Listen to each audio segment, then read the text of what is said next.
All right, hi everyone. Welcome to Module 3.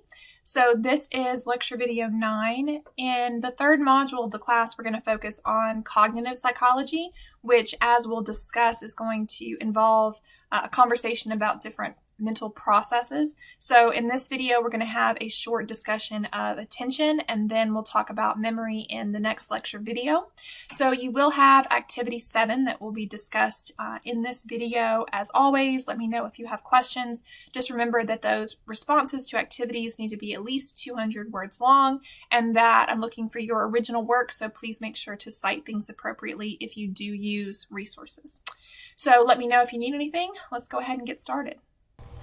Alright, so as I said, today we're going to be talking primarily about attention, but before we actually start talking about attention, I do want to introduce the idea of the information processing approach. So this third section of the class primarily is going to talk about cognitive psychology, issues related to your mental processes. Now, of course, referring back to our earlier lecture, your development is greatly overlapped in different areas. So your biological development and your social development also are going to impact your cognitive abilities and your cognitive development. So although we are going to be focusing primarily on a cognitive side of things for the next few lectures, I do want you to be thinking about how that is impacted by your social development and your physical development. And then, as I said, we're going to be finishing up the section of the class talking about assessment.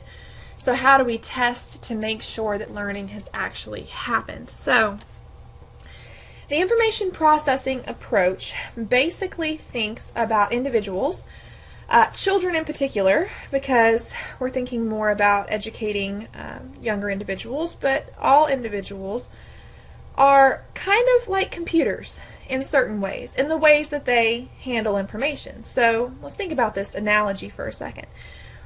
In a computer, you have an input. You put some kind of information into a computer, and then you save that information. You store that information, and then you can go back to it. You can manipulate it, change it, add to it, take from it, and then save it, and then have an output. Right? When you need it, you can go back to it and access it.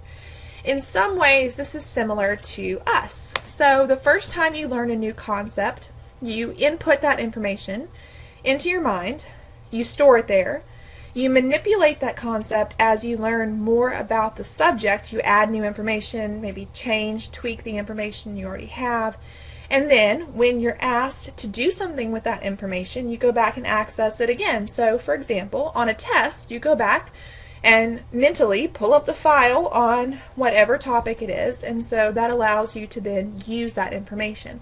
So yes, in some ways, we're like computers.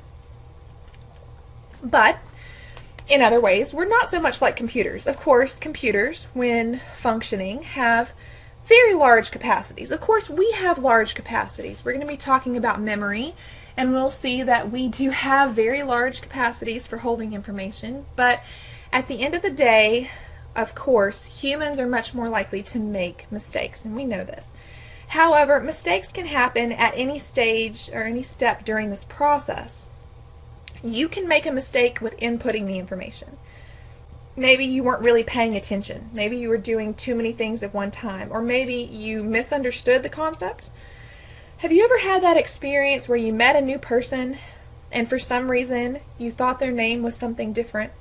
I don't know why. Maybe you misheard them, you weren't paying attention, and then every time you think of that person, you call them that other name because that's what comes to mind. You stored the wrong information, and it's really hard, not impossible, but hard to change it after that.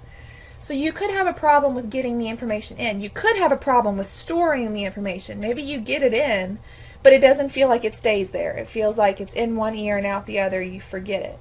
Or maybe the problem is that it's there, but I have a hard time accessing it. Maybe you've had that experience where you felt like the answer was on the tip of your tongue, and if I could just think, if someone would just help me, I know it starts with a B, you feel like you've almost got it, but you have a hard time actually accessing it. So certainly, although there are ways in which our intellectual functioning is like a computer, certainly we are likely to make mistakes. So As I said, your cognitive development really does depend on your social development and even to a greater extent your physical, biological development. So as you age, we're going to be seeing a combination of different things that are going to allow for greater cognitive abilities. So you're going to see increases in the capacity and the speed of information processing. How much information can you hold, and how quickly can you access it and do something with it? So if you've spent time around young children and kind of watching them as they change, as they grow, as they age, you'll see this. That very young children maybe feel like they only have a limited capacity, they can only do one thing at a time, hold a limited amount of information, and sometimes they're not very quick. If you ever tried to have a conversation with very young children, sometimes that's the time-consuming process. However, as you get older, and it's natural for it to be that way, but as you get older, it gets a little bit easier, and it's a combination of biology and experience, and these two things are working together. So you can think of this as your nature and your nurture. So on the biology side of things, as we age, our frontal lobe in particular is going to be developing, and that's going to allow for greater attention span. It's going to allow for a person to think more critically. It's going to allow for a person to make better decisions, perhaps. Your frontal lobe is not fully developed until around age 25. Now, that's not a total excuse for teenagers and some of the decisions we all made when we were teenagers, but it's at least a partial excuse. My frontal lobe just really wasn't functioning well at that point in time. And of course, I feel like I should throw this in there, substances can also impact the ability of your frontal lobe to function. Here, I'm looking at you, alcohol. No. The idea is that as you get older, your brain structures mature, and because of that, you have greater abilities. But in addition to the actual brain structures maturing, there's a lot going on at the neuronal level, the specific nerve cells. Now, we touched on this in an earlier lecture when we talked about how neurons communicate, about how the messages come in the dendrite, go down the axon to the terminal junctions or the terminal buttons, whatever you want to call them. And when the message reaches that point, it's going to have to cross the synapse, that little gap in between neurons. And because the message doesn't actually, the neurons don't actually touch each other, the message crosses through neurotransmitters. So when the terminal junction or the terminal button is activated, it releases neurotransmitters into that synapse that cross the gap and bind with the dendrites on the next neuron. And this is how messages are passed. It's a combination of electrical as well as chemical communication here. Now, we talked about myelination as something that speeds up this process. So we're not born with our cells fully myelinated. Now, myelin or myelin sheath is a white fatty tissue. If you hear someone refer to white matter, they're talking about the myelin sheath. So the axons are not completely coated, but as we go through adolescence, our axons are more and more myelinated. And this myelination allows for an increase in speed of transmission of information. But we also, I believe, we've touched on synaptic pruning.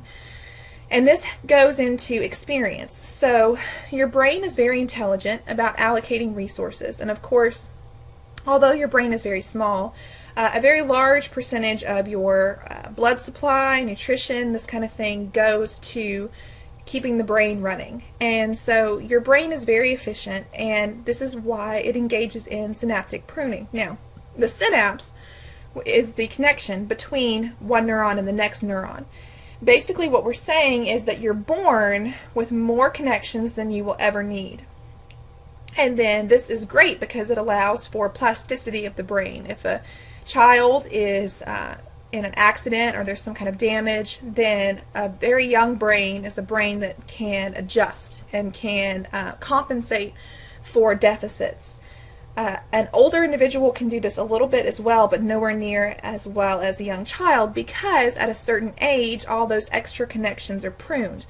Your brain says, we're going to go for quality over quantity, and it cuts out those connections that are no longer needed. Now, how does your brain determine which connections are needed? That's based on the experiences that you have. Literally, if you don't use it, you lose it. So use it. All right, some terms to be thinking about as we go through this lecture and the upcoming other cognitive lectures. Ways that our cognitive abilities change, ways that the information we have access to changes. First of all, the term encoding refers to getting information into your brain. So sometimes this happens without really trying.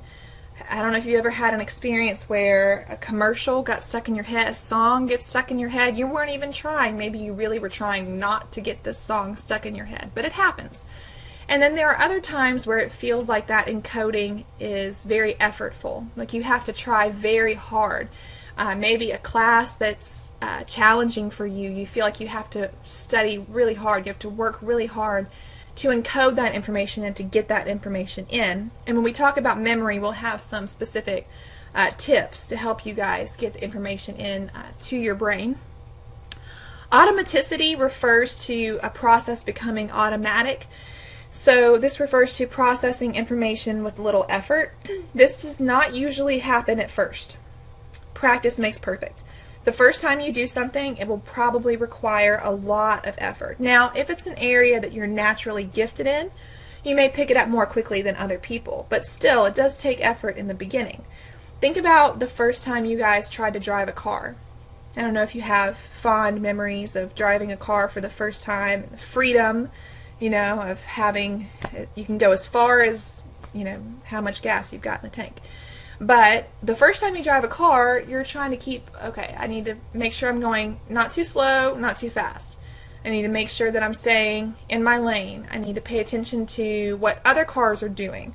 I need to make sure I'm using my blinker. I need to make sure that I'm going to the right location, turning at the right place, that kind of thing. In addition to, of course, making sure you have the right music on the radio, right?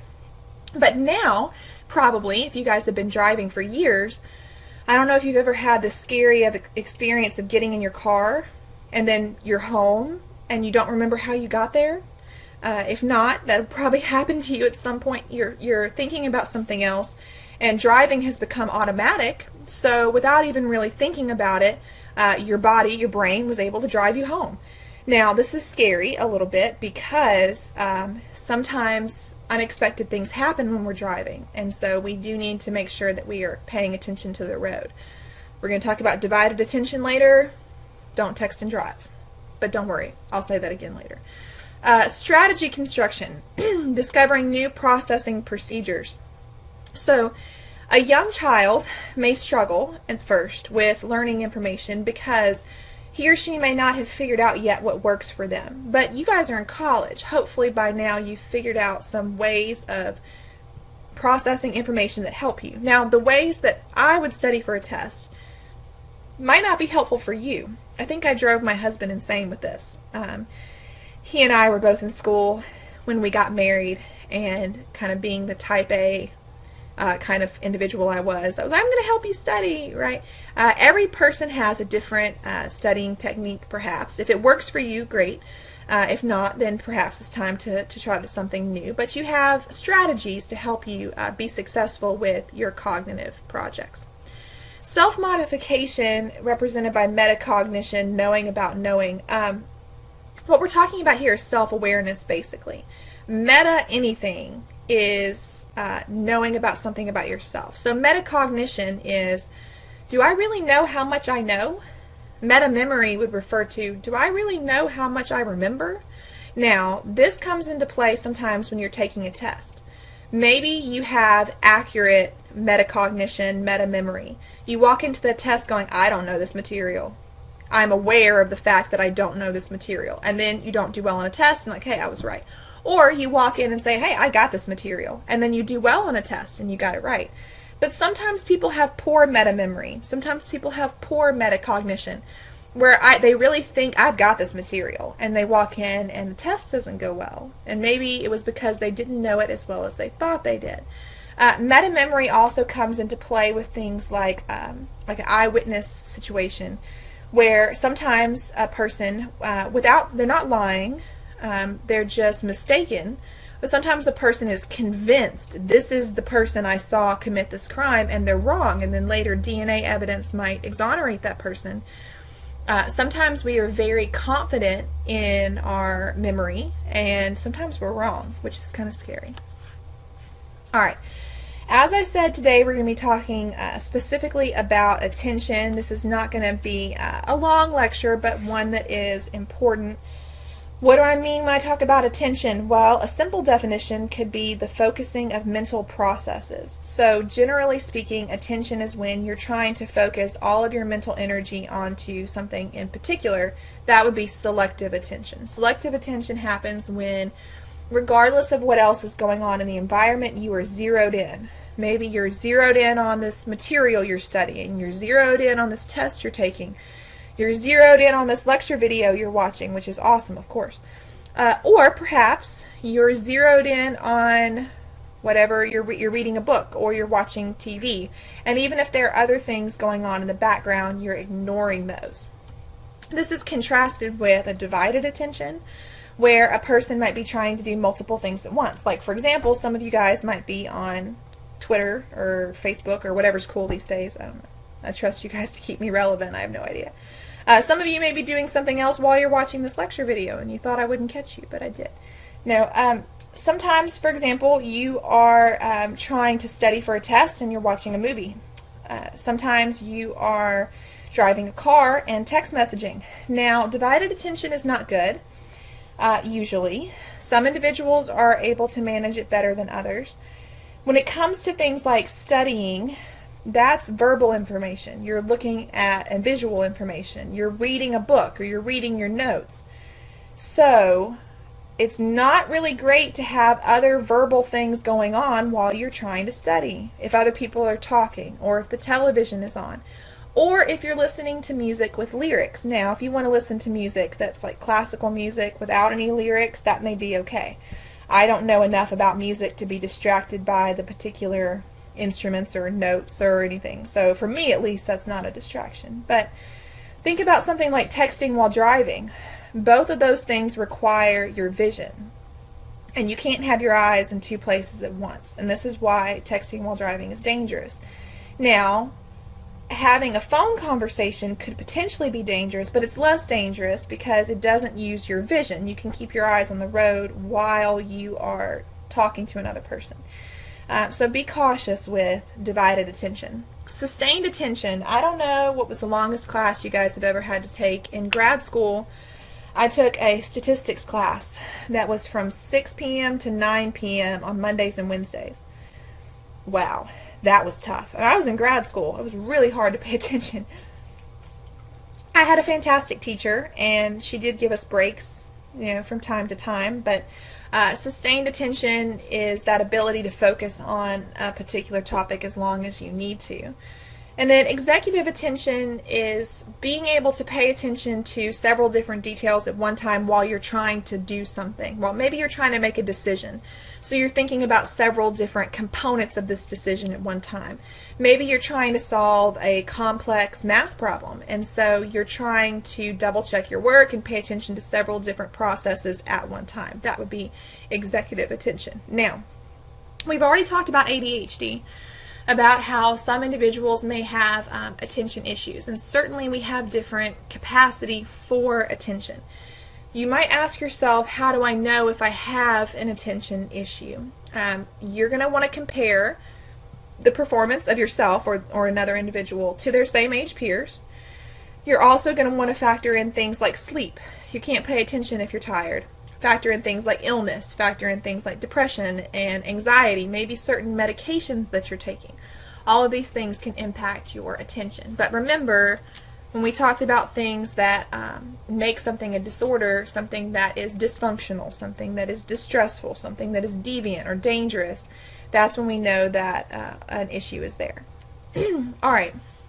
As you get older, some of the things that we see as far as attention span goes, first of all, you have an increase in selective attention, so younger children are going to have a harder time drowning out things in the background. This is why it's important to try to reduce distractions. Of course, that's challenging because when you get a group of younger children together, they produce their own distractions. But as much as possible, trying to limit distractions because it takes a while for selective attention to really develop. Increase in your attention span kind of refers to the amount of time you can pay attention, so that's sustained attention, and maybe taking breaks, maybe switching up. Maybe if we're talking about a new concept, have it be maybe read something in the book and then do a hands-on project and then watch a video, so you can be covering the same topic, but switching up the way you teach it can be helpful. An increase in cognitive control of attention, basically being able to force yourself to pay attention even when you don't feel like it. You'll find yourself in situations sometimes where, despite the fact that you're tired and you don't feel well and maybe it's not the most interesting thing to you, you know that it's important and you're able to force yourself to pay attention. But young children may not be able to do that. And also, as you get older, it becomes easier for you to figure out what is important to pay attention to, what is relevant, what kinds of things can I zone out on, and what kinds of things do I need to make sure I get. So how can you get your students to pay attention? There are any number of possibilities here, and your activity is actually going to touch on this in a second. But some general ideas: encourage attention. So in addition to punishing students who are not paying attention, which you could do, you could also reinforce the students who are paying attention, and that in and of itself will set a good example for other students. Trying to minimize distractions. As I said, this may be hard. You may have to close the blinds on the windows. You may have to go ask the people out in the hallway to be quiet. I have had to do this with my college students. I know that my college students are distracted because there are people out in the hallway making noise. So certainly for young children as well.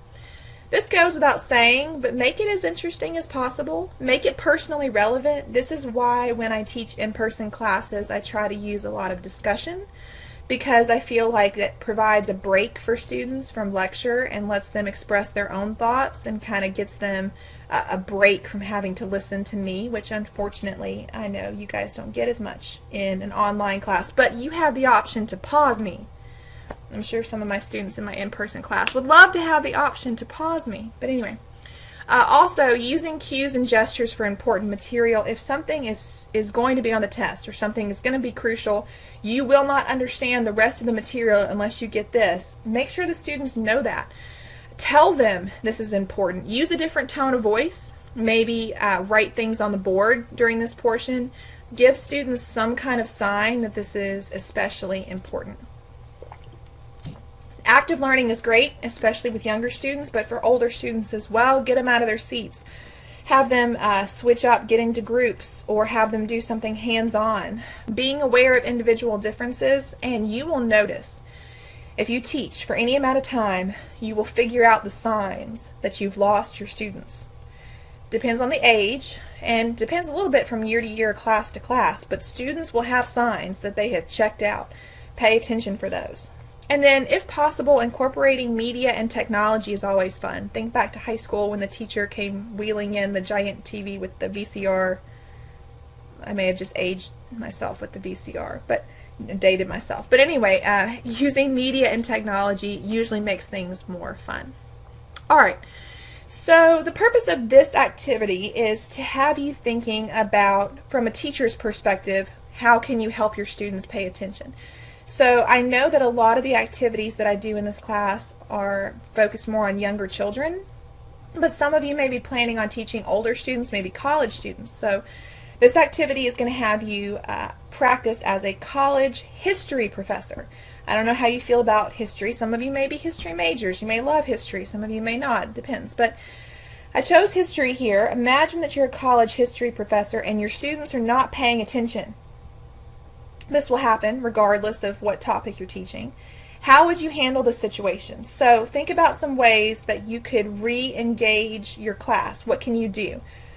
And it may be as simple as saying, I'm going to reinforce the students paying attention, punish the ones who are not. I'm going to do pop quizzes. Or maybe it's something you can think of to make the class more interactive. But in addition to that, so I want you to answer that part, but I also want you to think about this. Who is responsible for student attention? The professor or the student? On the one hand, the professor is getting paid to teach this class. This is his or her job. But on the other hand, the student is the one who's responsible for doing something with the information. The professor already has has this class credit. The professor is going to get paid regardless. The student is the one who is paying for the class and is going to be expected to do something with it. So I want you to be thinking a little bit about this as well. What percentage of the responsibility lies with the professor and what percentage lies with the student? All right. So not a very long lecture today, just hitting on some of the important ideas about attention as well as introducing cognitive psychology, information processing approach. So after this, during our next video, we'll be talking about memory. So that'll be another shorter lecture, but we'll talk about some information about different time periods of memory, different capacities of memory. So don't forget about your activity. Let me know if you have any questions, and I will talk to you guys next time.